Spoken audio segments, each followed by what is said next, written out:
ননি, ননি। ডাকছো ছোট বৌদি? কি ব্যাপার, বাড়ির নিয়ম কানুন সব বদলে গেল বুঝি? কেন, কি হয়েছে? 10টার সময় সবার টেবিলে আসার কথা, খালি কেন? আমি তো সবাইকে ডেকে এসেছি, কিন্তু এখনো কেন কেউ? ননিদি, আমরা এসে গেছি, তুমি খাবার সার্ভ করে দাও।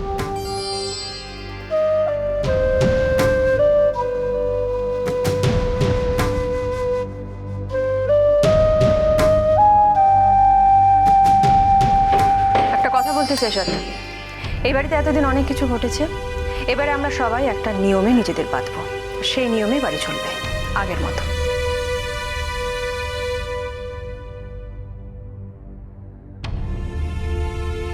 আরে ছোট, দেরি হয়ে গেল তাই না? আসলে মাকে খাওয়াতে গিয়ে। কেমন আছেন মা?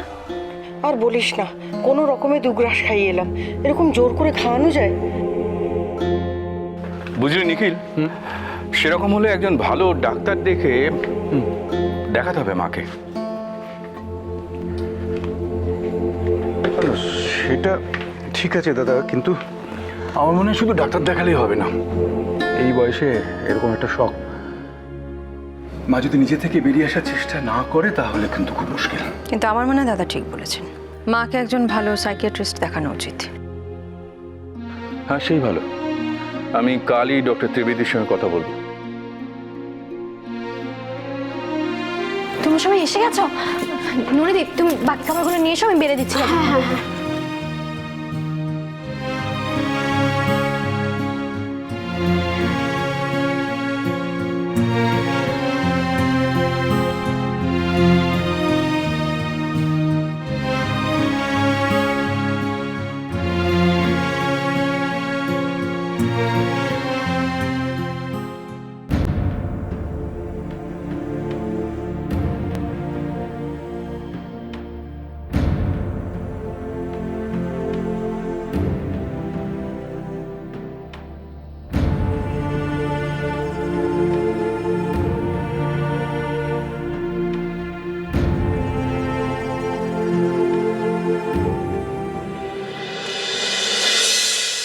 বৌরানী, আজ এইসব রান্না কে করলো বৌরানী? তুমি?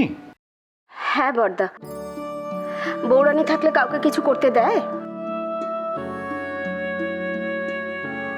কোনো কি সব রান্না তুমি করেছো? এটা ঠিক না, ঘরে বাইরে এত পরিশ্রম, আমার মনে হয় তোমার একটু বিশ্রাম নেওয়া উচিত। ঠিকই তো, কারখানার এত কাজকর্ম সামলানো, তারপর রান্না বান্না, এরকম করলে তুমি তো অসুস্থ হয়ে পড়বে বৌরানী। তুমি তো জানো জেঠুমনি, আমি রান্না করতে কত ভালোবাসি।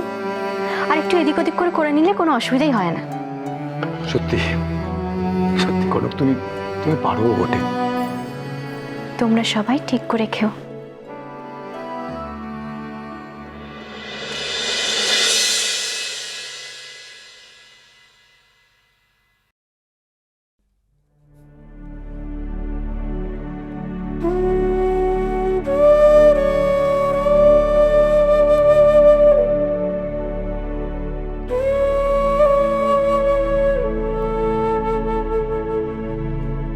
খেয়ে নাও ভাই।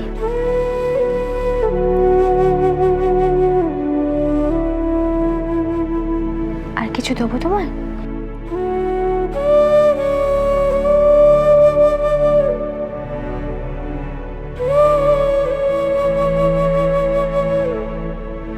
কি ভাবছো ভাই? খাওয়ার সময় অন্য কথা ভাবতে নেই।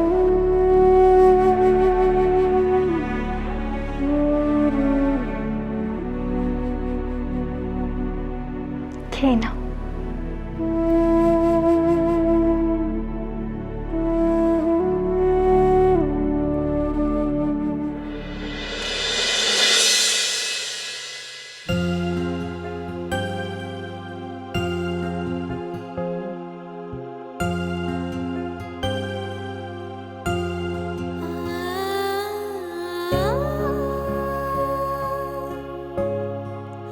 কি হলো? এরকম ভ্যাবলার মতো বসে আছে কেন? কনক তোমার জন্য কত কষ্ট করে তোমার ফেভারিট রান্নাগুলো রান্না করেছে বলো তো। নাও, খেয়ে নাও। তুমি আমাকে ছেড়ে কোথায় চলে গেছিলে ঝিলমিল? অভ্র, এসব কথা এখন থাক না। কনক কি বললো শুনলে না? খাওয়ার সময় একটাও কথা বলতে নেই। খেয়ে নাও না চটপট। কি হলো, আমি খাইয়ে দেবো তোমাকে? তুমি তুমি সত্যি বলছো? তুমি আমাকে খাইয়ে দেবে? হ্যাঁ দাও না, খাইয়ে দাও। কিন্তু তারপরে যদি আবার সবার খাওয়ার কম পড়ে তাহলে? তাহলে সেটা তোমার দোষ, হ্যাংলারাম কোথাকার। কি কি বললে? আমার দোষ না? তোমার কি সবকিছুতে খালি আমার দোষটাই চোখে পড়ে? এই কি হচ্ছে কি এটা? দেখতে পাচ্ছ না এখানে সবাই রয়েছে? কি বলবে বলো তো? কি আবার বলবে? বলবে আমার বউ আমাকে খাইয়ে দিচ্ছে। এটা আবার বলার কি আছে? আচ্ছা ঠিক আছে,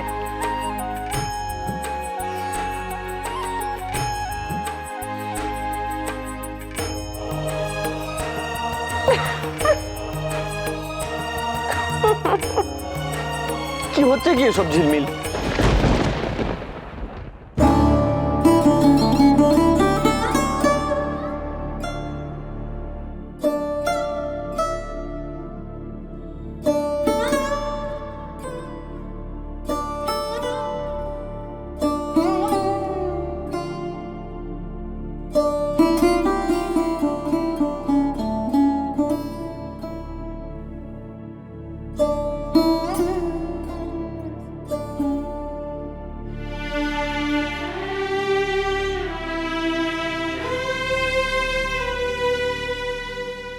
না না, আমার মাথা খারাপ হয়নি কো। আমি যেটা বলছি সেটাই ঠিক। আমরা এখান থেকে চলে গেলে সর্বনাশ হয়ে যাবে। এখন এখানে কি আশায় বসে আছো শিখা? আমাদের আর কি আছে এখানে? আমাদের জীবনের সবচেয়ে বড় আশার প্রদীপ সেটাও তো নিভে গেছে। হে মা কালী গো, এ কি সর্বনাশ করলে গো তুমি আমার সব আশায় সব স্বপ্নে তুমি একেবারে আগুন জ্বালিয়ে দিলে মা গো। এভাবে চিৎকার করো না শিখা। তোমার কি মনে হয় এবাড়ির কেউ ঝিলমিলের কথা ভাবছে না? না, ভাবছে না, ভাবছে না কো। আপদ বিধি হয়েছে তো। আমার ঝিলমিলের কথা কে কবে ভেবেছে গো যে এখন নতুন করে ভাবতে বসবে? কিন্তু আমি তো মা, আমি তো আর না ভেবে পারি না গো। আমার ঝিলমিলের শেষ নিশানি, একমাত্র নিশানি মারা দুধের শিশু দুটি। ওদের ছেড়ে আমি কি করে যাই বলো কেনে? আমার তো আর উপায় নেই। মামি এরকম করে কেন বলছো তুমি? কেন রে? আমি কি ভুল কিছু বলেছি বল? আমি জানি না মেয়ে না থাকলে তার বাপ মায়ের কোনো আদর থাকে না কো। এসব কথা তোমাকে কে বলেছে? দিদি ভাইয়ের চলে যাওয়াটা অনেক বড় একটা ধাক্কা। আমি জানি মামি, সেটা সামলে ওঠা সহজ নয়।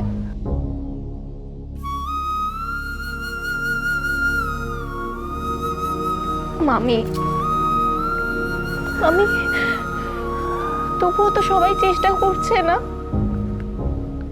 তুমিও একটু চেষ্টা করো না। আবার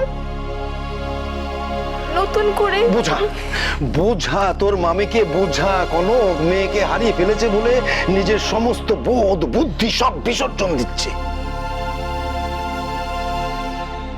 মামা, দিদি ভাই নিয়ে তো কি হয়েছে? আমি তো আছি। তোমাদের আর একটা মেয়ে। মামি, তুমি কি পারো না আমাকে মেয়ে বলে মেনে নিতে?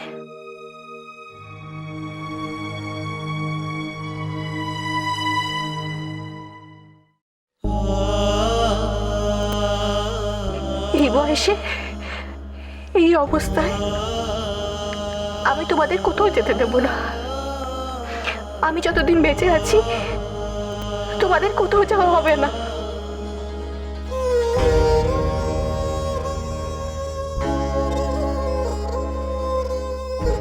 আচ্ছা ঠিক আছে মা, আমরা তোকে ছেড়ে কোথাও যাব না, ঠিক আছে মা? সত্যি বাবা? সত্যি। ঠিক আছে, তাহলে বের হতে একটু খাও।